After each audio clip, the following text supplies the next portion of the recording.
రామాసి వెళ్దాం.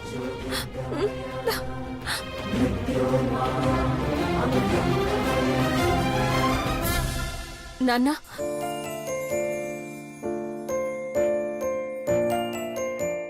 మానసి గౌరవాన్ని పెళ్లి చేసుకోవడానికి ఒప్పుకుంది.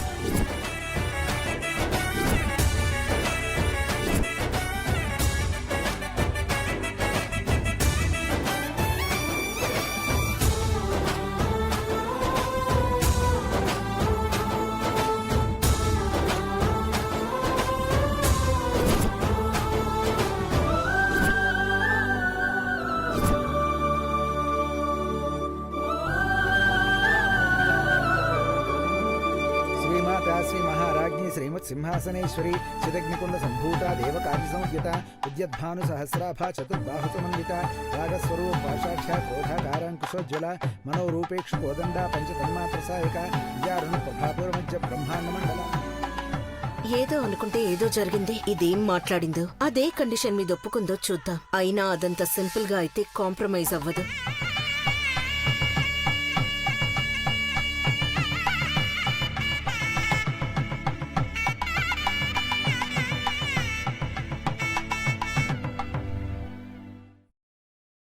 మృదుల, ఇంకా ఏంటి మొహం వల్ల పెట్టావు?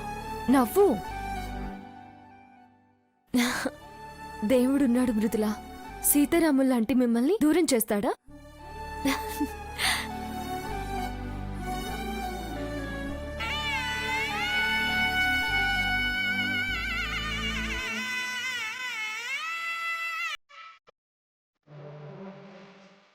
అయ్యా, జీలకర్ర బెల్లం పెట్టండి.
బాబు, మాంగళ్య ధారణ కానివ్వండి.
బాబు దండలు మార్చుకోండి.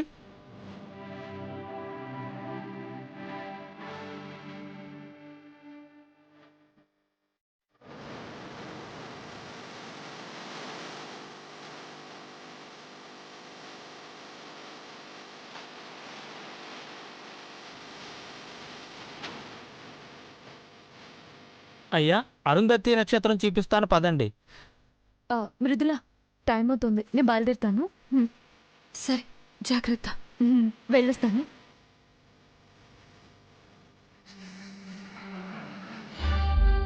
నేను అరుంధతి నక్షత్రం చూసి వచ్చే లోపల నువ్విడ కనిపించకూడదు.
ఎలా ఉండగలను? అసలు మధు గారిని చూడకుండా ఎలా ఉండగలను?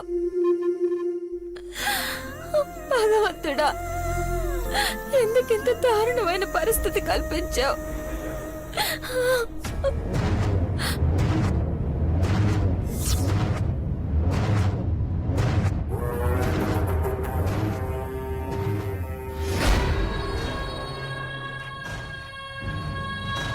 ఏంటి ఆలోచిస్తున్నావు? వెళ్ళిపోతానని మానసికి మాటిచ్చావు కదా, ఇంకా ఇక్కడేం చేస్తున్నావు? పోవే. వెళ్ళిపోతా సరియో. ఎప్పుడు మానసి సంతోషంగా ఉండాలని కోరుకునేదాన్ని. తనకిచ్చిన మాటను తప్పుతానా? వెళ్ళిపోతాను. ఆపవే నీ దొంగ ఏడుపులు, దొంగ ప్రేమలు. వేరే గతి లేక ఒప్పుకున్నావు కానీ అంత ఈజీగా నువ్వు వదిలి వెళ్తావా? ఎలా అయితే ఏంటి, మొత్తానికి బాగానే ఇరుక్కున్నావు. మళ్ళీ నువ్వు ఈ చుట్టుపక్కలకి రావడం కాదు కదా, నీ నీడ కూడా మా ఇంటి మీద పడకూడదు. వెళ్ళిపో. వెళ్ళిపోతానని చెప్తున్నాను కదా సరియో, కానీ ఒకే ఒక్క మాట. అమ్మ నాన్నల్ని బాగా చూసుకో. తనన్న తనే అల్లి సంతోషంగా ఉండు నువ్వు. నువ్వు నాకు చెప్పేదేంటే? ఇప్పుడు అది నా ఇల్లు, నా ఇష్టం. నచ్చినోళ్ళని నెత్తిన పెట్టుకుంటాను, నచ్చని వాళ్ళని తరిమి కొడతా. వద్దు సరియో, నీ మీద ఎంతో నమ్మకంతో నాన్న ఆస్తిని నీకు రాసొచ్చారు. ఎవరిని ఇబ్బంది పెట్టకు, అందరినీ మంచిగా చూసుకో. ఈ పగలు పంతాల వల్ల ఏం వస్తుంది చెప్పు? అన్నీ వదిలేసి ముందు నీ జీవితం గురించి ఆలోచించుకో. గొంతు పిసికి చంపుతా. ఇంకొక మాట మాట్లాడావంటే చేసిందంత చేసి సానుభూతి చూపిస్తున్నావా? నువ్వే గనక లేకపోయుంటే ఈ పాటికి ఇదే మంటపంలో బావతో నా పెళ్లి జరిగిపోయుండేదే. కాని బావకి తని అనంటగట్టి నా మీద పగ తీర్చుకున్నా. మానసిని గౌరవ్ కంటగట్టి మధు అన్న జోలికి రాకుండా చేసుకున్నా. అంత పక్కగా ప్లాన్ చేసావు కదా? లేదు సరియు, జరిగిన వాటికి సాక్ష్యంగా ఉన్నంత మాత్రాన చేసింది నేనైపోతానా? నర్మయ్, అంతా నువ్వే చేశావే. బావని పెళ్లి చేసుకోవాలన్న నా కోరిక తీరలేదు, అన్నయ్యని పెళ్లి చేసుకోవాలన్న మానసి కోరిక తీరలేదు. అందుకే అన్నతో కలిసి బతకాలన్న నీ కోరిక తీరకూడదు. ఇచ్చిన మాట ప్రకారం మధు అన్నయ్యని ఇంటిని అందరిని వదిలేసి వెళ్ళిపోవాలి. ఇచ్చింది మాటే కదా, వెళ్ళకపోతే మానసి ఏం చేస్తుందిలే అనుకుంటున్నావేమో, కానీ నేను చేస్తా. ఇప్పుడు ఆస్తి నా చేతిలో ఉంది కాబట్టి అత్తని మావని అందరినీ కట్టుబట్టలతో బయటికి గెంటేస్తా.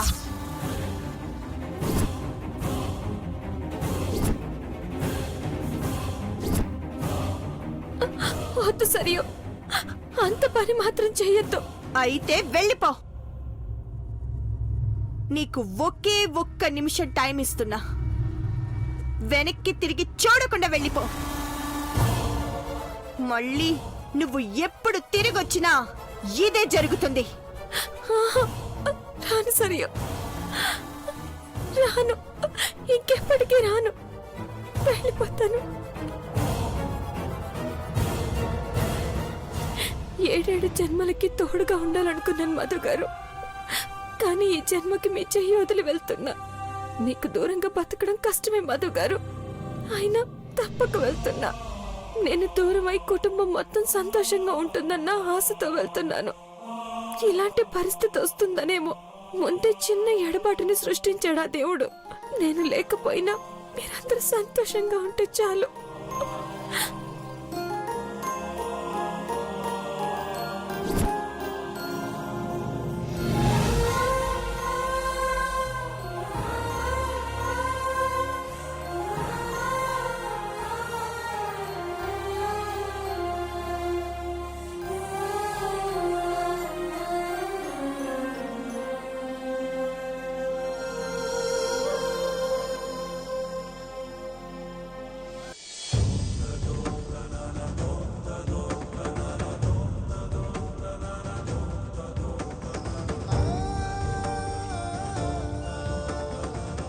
ఒక్క నిమిషం ఆగండి, హారతి తీసుకొస్తాను. ఎందుకత్తా హారతి?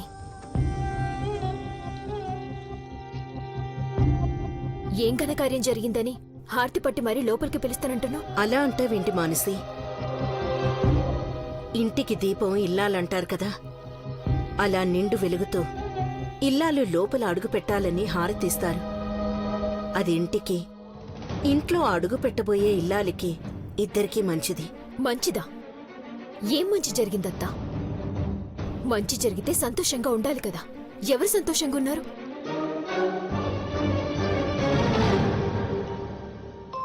ఈ ఇంటి కోడలిగా రావాలనుకున్న నేను సంతోషంగా ఉన్నానా? నన్ను కోడల్ని చేసుకోవాలనుకున్న నువ్వు సంతోషంగా ఉన్నావా? ఎవరు సంతోషంగా ఉన్నారత్తా?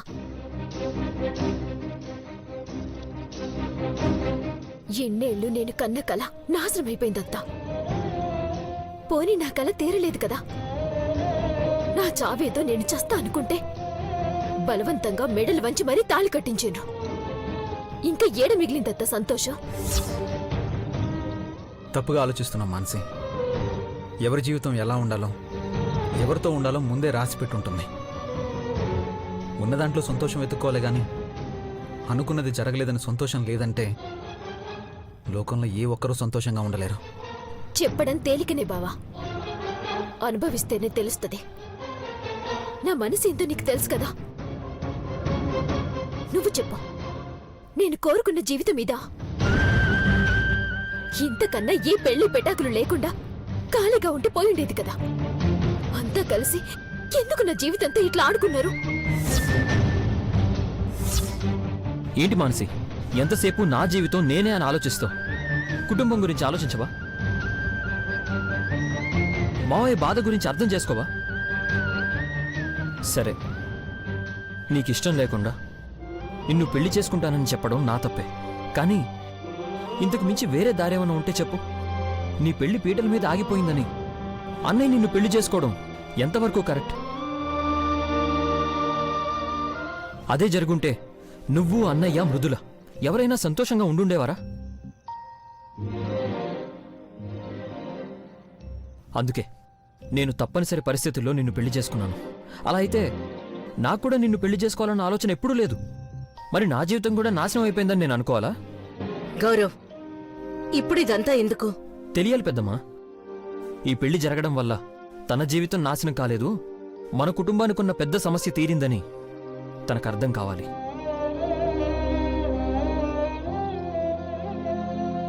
ఈ విషయం నీకు ఇప్పుడు కాకపోయినా తర్వాతైనా తెలుస్తుందిలే మానసి. సరే పెద్దమ్మా, హారతి తీసుకోవడం తనకి ఇష్టం లేకపోతే వద్దులే. తన్నెందుకు బాధ పెట్టడం? బాధలనేవి ఎప్పుడూ ఉండేవి. ఇప్పటి వరకు జరిగిన అనర్థాలు చాలు. ఒక్క నిమిషం ఆగండి.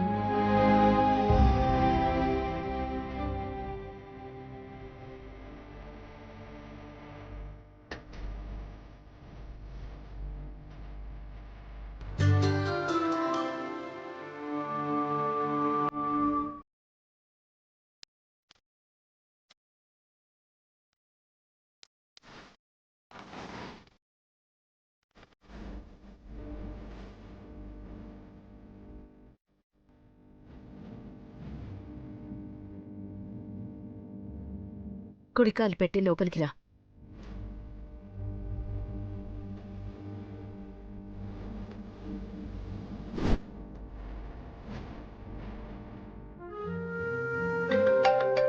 అత్తయ్య ఫోన్ చేస్తుంది. చెప్పండి అత్తయ్య. ఇంటికి వెళ్ళిపోయారా? ఇప్పుడే చేరాం అత్తయ్య. ఒకసారి మానసికి ఫోన్ ఇవ్వయ్యా. ఒక నిమిషం అత్తయ్య. మానసి, అత్తయ్య నీతో మాట్లాడుతుందంట. ఏందమ్మా, చచ్చిన్నో బతికిన్నో తెలుసుకోనికి ఫోన్ చేసినావా?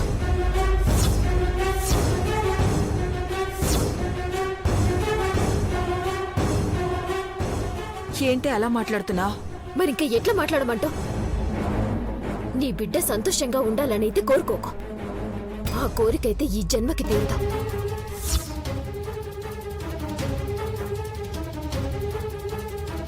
చూడండి ఎలా మాట్లాడుతోందో. ఇలా ఇవ్వు. చూడమ్మా, జీవితంలో కొన్ని మనకు నచ్చనట్టే ఉంటాయి, కానీ మన మంచి కోసమే జరుగుతాయి. ఎక్కువ ఆలోచించి మనసు పాడు చేసుకోకుండా ప్రశాంతంగా ఉండడానికి ప్రయత్నించు. అంతా బాగానే ఉంటుంది. అట్లనే నాన్న, కాదంటే మాత్రం ఇప్పుడు నా జీవితమే మారిపోదు కదా.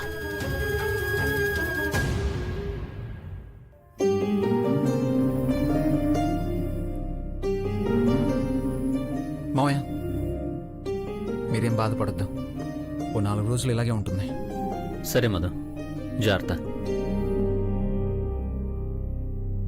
ఎందుకు మావయ్య అంత టెన్షన్ పడిపోతున్నారు?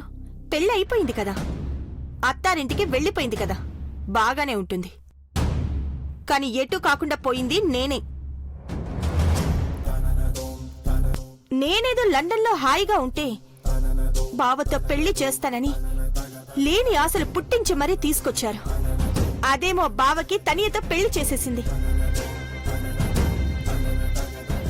మాన్సి పెళ్లి చేసుకుని హాయిగా వెళ్ళిపోయింది. అందరి జీవితాలు బాగానే ఉన్నాయి మావయ్య, కానీ నా జీవితమే రోడ్డున పడిపోయింది. వద్దమ్మా, నువ్వు అలా మాట్లాడుకో. మేమింకా బాధపడాల్సి వస్తుంది. నీకు మా వల్ల అన్యాయం జరిగింది, మాకు తెలుసు, ఒప్పుకుంటున్నాం. కానీ ఏం జరిగిందో అంతా నీకు తెలుసు కదా. మేమేమన్నా కావాలని చేశామా? ఉన్న ఒక్కగానొక్క కొడుకు మా మాట వినలేదు. కన్న కూతుర్లా చూసుకున్న మృదుల ఇలా చేసి వెళ్ళిపోయింది.